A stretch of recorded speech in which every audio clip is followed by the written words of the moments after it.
Markets like Japan, I think, are still unlocking. The market opportunity here is massive. You have trillions of dollars flowing cross-border globally. It's still largely dominated by the SWIFT network, if you will. And that's architecture. That's a technology architecture that's developed 50 years ago. There's an opportunity to modernize. That takes time, particularly when you have a government in the U.S. kind of combating that innovation.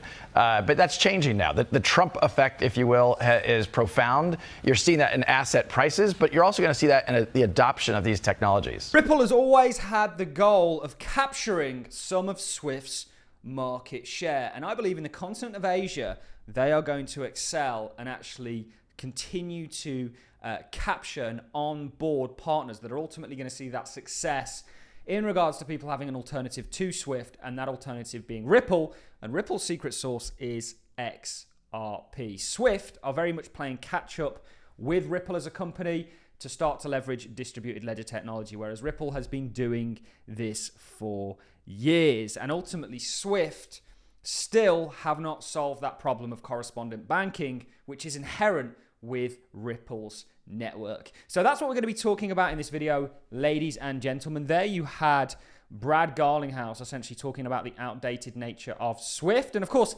it is very obvious that a competitor perhaps would talk down about another, just like what we're seeing the CIO of SWIFT, the Chief Innovation Officer of SWIFT, do with Ripple. Very much trying to discredit it. I think that shows how far Ripple as a company has came. But it's not just the likes of Brad Garlinghouse that are discrediting SWIFT.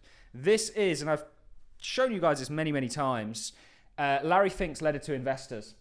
And he says, take the Society for Worldwide Interbank Financial Telecommunications, SWIFT. It's the system that underpins trillions of dollars in global transactions every day. And what he means by that is it coordinates it. It's kind of like a database for banks so that they can actually, or a phone line for banks, if you will, so that they can actually communicate with one another and sort of configure money transacting, which is actually taken place by the banks themselves. Certainly when you talk about large international payments by corresponding banks, which literally cause, due to the current system that we have, tens of trillions, $30+ trillion to actually be locked into the system, which with the adoption of the likes of XRP as on-demand liquidity, it would essentially free up. But SWIFT doesn't do the transacting. Even if they enhance their messaging service, they are still relying, or the problem of liquidity still remains, which of course Ripple has solved with XRP, providing the liquidity is there in the first place, i.e.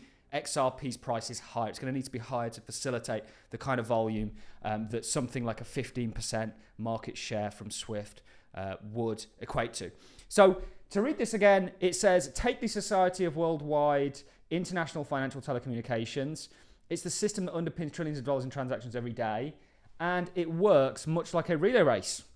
Banks hand instructions one by one, meticulously checking details at each step. That relay approach made sense in the 1970s, an analog era, when the markets were much smaller and daily transactions were much fewer. But today, relying on SWIFT feels like routing emails through the postal office. And this is very telling. It aligns with what Brad Garlinghouse is saying and really aligns with what Ripple is doing at a company. They're trying to innovate.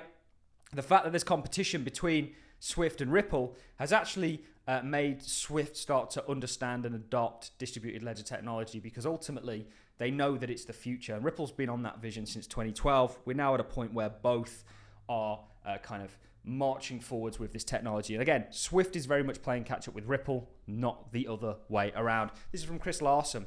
Ripple is working on a replacement for SWIFT. How to get all of the payment providers onto ILP, the Interledger Protocol. That's their kind of equivalent of SWIFT's messaging system, and how to use XRP as on-demand liquidity. Fundamentally solving that issue that is so cumbersome and expensive that is correspondent banking right now. Actually replacing them with XRP as that liquidity source, going to fundamentally revolutionize the financial sector. It's going to cause, I believe, a major economic boom, or a boom in banking. That's my personal take. That's what Chris Larson says. So far, we've just really spoken about the kind of competition between Ripple and SWIFT. But what I want to do is talk about, as Brad alludes to at the start of the video there, a continent that is rapidly adopting this technology, and that is Asia. Now, this is from Reuters. This came out over the past 24 hours. It says, Webus International signed strategic partnership with Air China, unlocking access to over 60 million members and introducing future XRP payment solutions. We are going to read this. We're also going to be recapping on the fact that China's largest or number one supply chain finance platform, and you can see this is highlighted here, is essentially going to integrate the XRP ledger to help with their kind of cross-border settlements and to kind of tokenize invoices and things like this. So this is a major company out of China also adopting this. We also know about Thunes, again, came out 48 hours ago, thereabouts. They're one of the largest out of Singapore. We also know a lot about, like what Brad Garlinghouse hinted at there, what Japan is doing. So I do want to read this article. Before I do that, to understand SWIFT and the monopoly that they have right now, there are countries out there that probably feel they don't have a choice other than to use SWIFT. And if an alternative was offered up, they perhaps would.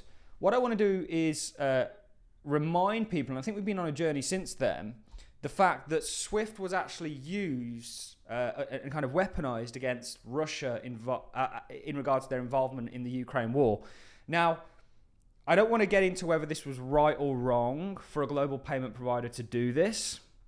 That's not what we're here to discuss. What we're here to discuss is the fact that them doing that would have essentially created enemies in regards to people wanting to use and utilize SWIFT. When you kind of unplug somebody, and this was global news when it came out, from the global world of finance, and they have to look for alternatives. And allies, through perhaps fears that this may take place to them, are also going to be doing the same. And when we're talking about kind of adoption in China, you know, you could see perhaps a reason, like they kind of be doing with BRICS, why they might want to explore a kind of neutral system, a system that solely relies on a technology. And this is all part of the broader plan to take us towards globalization, is instead of one nation being umpire, we can now essentially trust systems, these kind of trusted databases that can be used in a trusted, unbiased manner. And that's kind of what we're seeing. You know, Chris Larson has very much spoke about how XRP and Ripple is very much part of globalization, the missing piece, solving the problem of money in regards to it operating in a global fashion is very much the missing piece of globalization and why it hasn't worked thus far. Anyway, back to the huge news that is centered around Asia really embracing this technology. And these are just over the past 24, 48 hours. There's loads that we could show you previously. Webus International, we spoke about it and how they partnered with Air China, potentially linking it to XRP. It says here, Webus International Limited, a leading provider of AI-driven mobility solutions specializing in premium customizable chauffeur services worldwide, today announced that it has signed a strategic partnership agreement with Air China Limited, a major international airline with over 60 million Phoenix Mile members worldwide.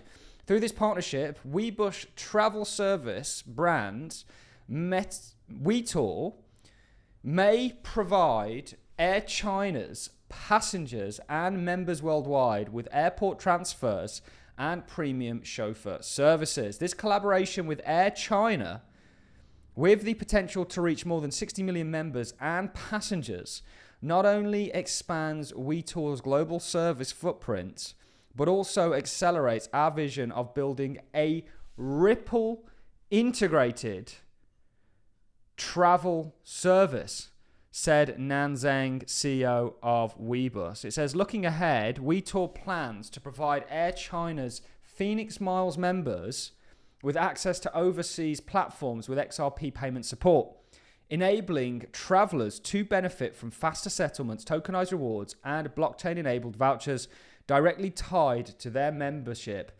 benefits, subject to future business development and regulatory compliance. This marks a key step in connecting one of the world's largest airline loyalty bases with the next generation of Web3 travel.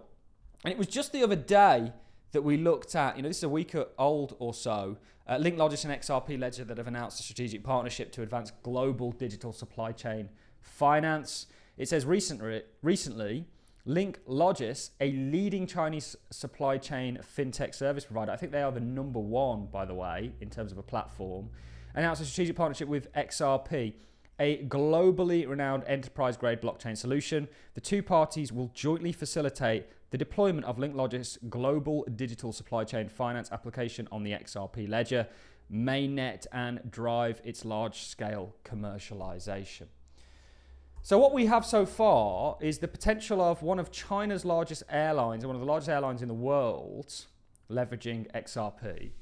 LinkLogis, China's #1 supply chain finance platform, leveraging XRP's ledger. And actually, just the other day, we had news out of Singapore. We're going to talk about Japan and South Korea in just a second.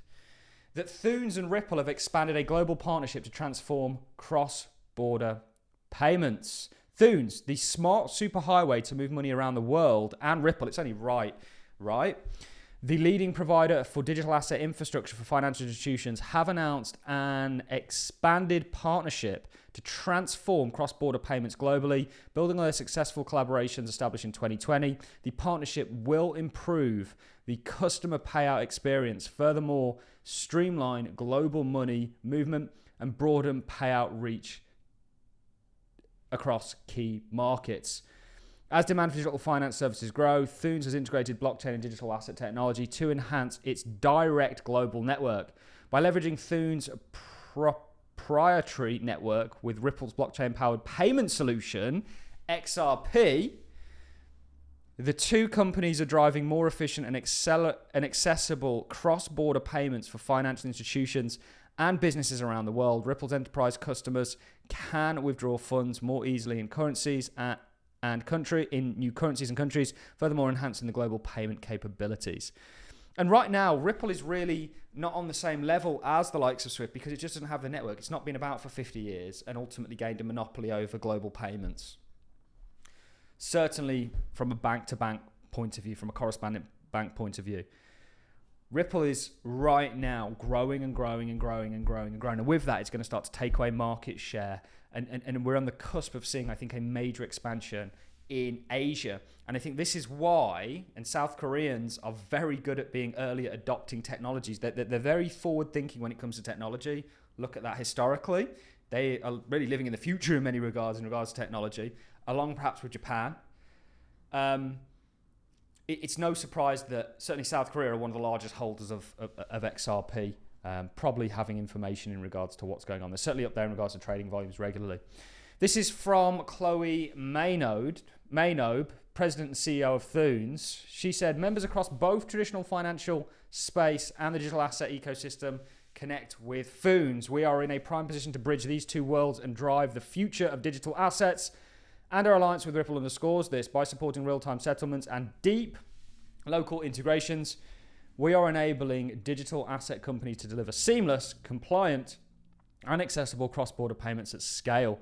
And this is from Fiona Murray, who's the Managing Director in Asia Pacific at Ripple. We are committed to reshaping the future of global payments through blockchain technology. That technology is the XRP ledger, by the way, guys. Our partnership with Thunes accelerates our shared mission to improve the efficiency, speed, and security of global payments by combining Thunes' extensive and trusted direct global network with Ripple's digital asset infrastructure. We are enhancing payment speed, accessibility, and compliance across the region. This partnership not only facilitates seamless, low-cost transactions, but also supports the growing demand for innovative blockchain-powered financial solutions globally. Pretty huge, and Thunes is a big deal, obviously, out of Singapore. So we're talking about how Asia is really primed, if you will, for adopting this technology. We know of so many partnerships. What we're doing is just within Asia, what we're doing is just highlighting some of the recent ones, some of the big ones, 24 hours old, 48 hours old, a week old. That South Korea as a country, and South Korea adopt technologies very quickly. That's a kind of trait of South Korea, if you will. They're very good with technology. I'm sure that will undoubtedly offend someone. You can't even give people compliments nowadays. But it says the scale of XRP held by South Korean investors is another factor driving global interest, with approximately $29 billion in local holdings, representing 25% of the circulating supply. South Korea's market movement have a direct impact on XRP liquidity and price dynamics. This is interesting. and they're very zealous on it. And we know about loads of partnerships in South Korea. Of course, you know about SBI in Japan. Japan sets global example by making XRP a core financial technology.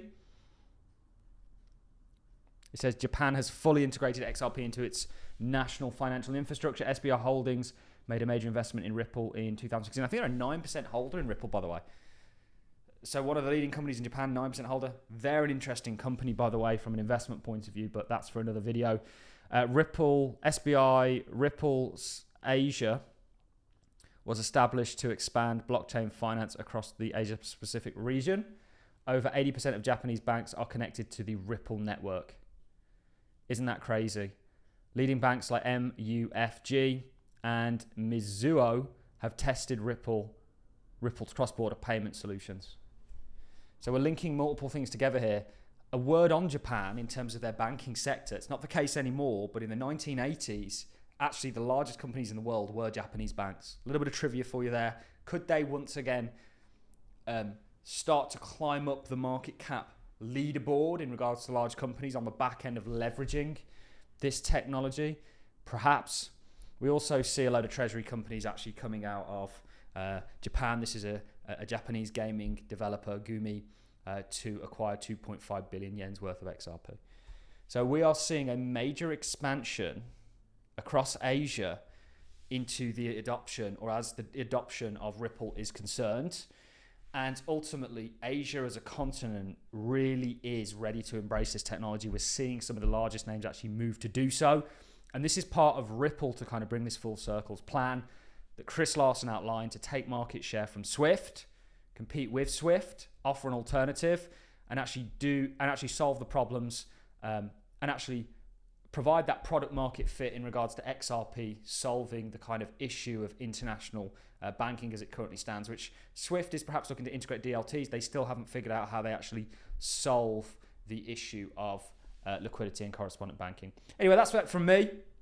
I'm going to leave you all. Let me know your thoughts in the comment section. A lot of information there, but we are seeing the adoption in Asia of Ripple's technology and ultimately XRP as we speak. This is only going to accelerate, in my opinion, and ultimately further Ripple's goal of stealing market share from Swift globally. That's it from me, guys. I'm going to love and leave you. Thanks for watching. See you all soon.